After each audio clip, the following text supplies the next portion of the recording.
Civil hospital जहाँ पे 200 से ज़्यादा बेड है, तो उसको नॉन कोविड सेंटर बनाया गया। हालांकि हम ऐसा कर सकते थे कि सटाना नाके पे जो हॉस्पिटल है वहाँ पर अली अकबर पर इसको नॉन कोविड बनाकर वही पेशेंट रखते थे।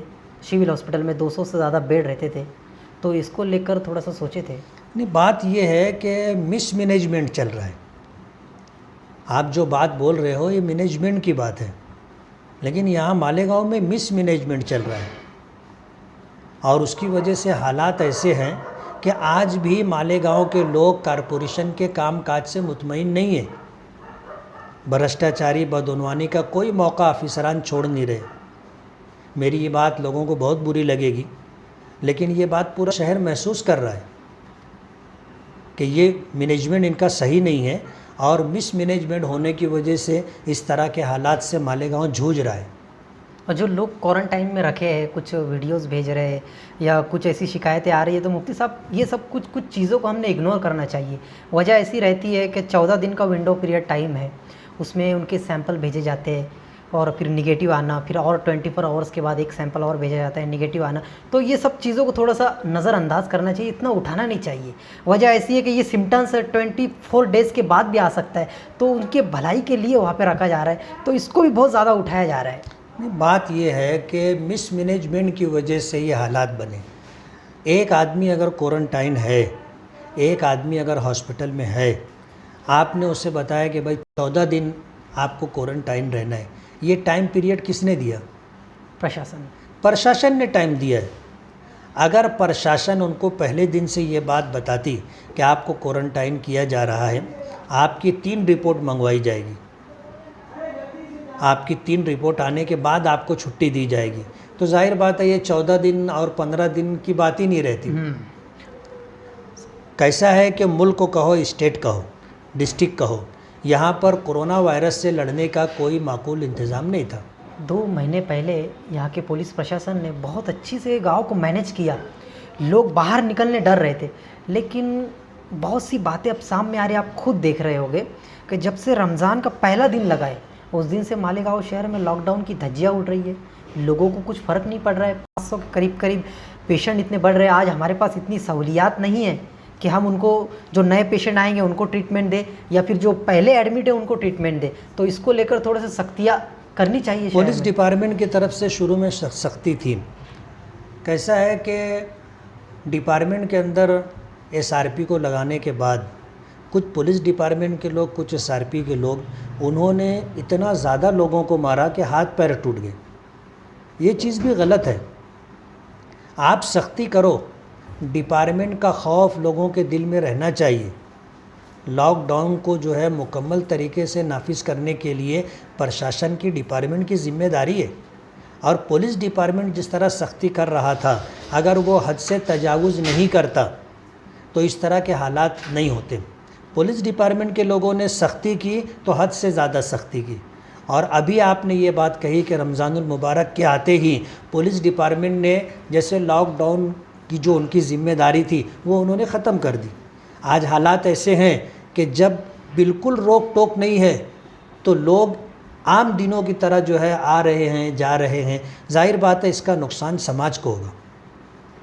और आज आपको पता है कि 500 के करीब कोरोना वायरस के पॉजिटिव मरीज़ पाए गए, तो ये बहुत दुख की बात है।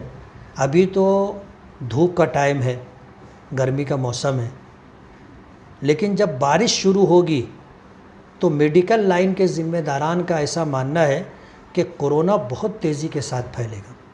चलो, कुछ ऐसी बातें हैं कि कहीं ना कहीं यहाँ की महानगर पालिका हो, हेल्थ डिपार्टमेंट हो, मिसमैनेजमेंट है, लेकिन मालेगांव शहर की जनता भी इसमें दोषी है सर।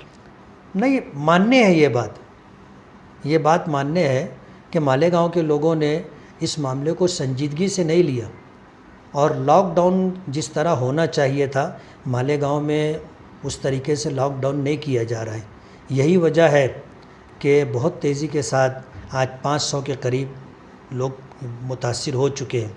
हालात कुछ ऐसे हैं कि पावर लूम कारखाने बंद हैं और जो मज़दूर तबका है, 70% तबका झोपड़पट्टियों में रहता है, जिनके अपने छोटे छोटे घर हैं। आप देखोगे एक बहुत बड़ी तादाद में गरीबों का घर पतरे का है, चारों तरफ से पतरा ऊपर पतरा, 12 बाय 20, 12 बाय 25 के घरों में लोग रहते हैं फैमिली के साथ, तो सोशल डिस्टेंस भी नहीं है।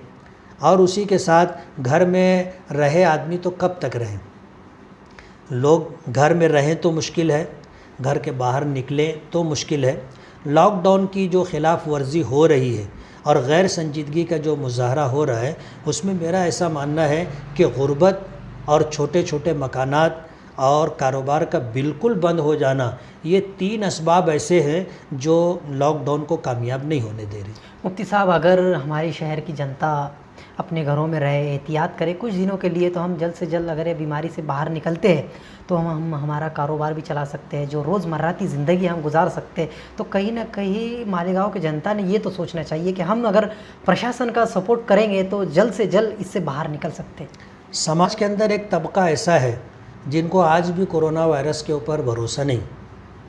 समाज के अंदर इस तरह का रूमर फैलाया जा रहा है कि ये कुछ भी नहीं है, बिला वजह की यानी इस तरह साजिश की जा रही है, और इस तरह की बातें करके लोग माहौल ख़राब कर रहे हैं।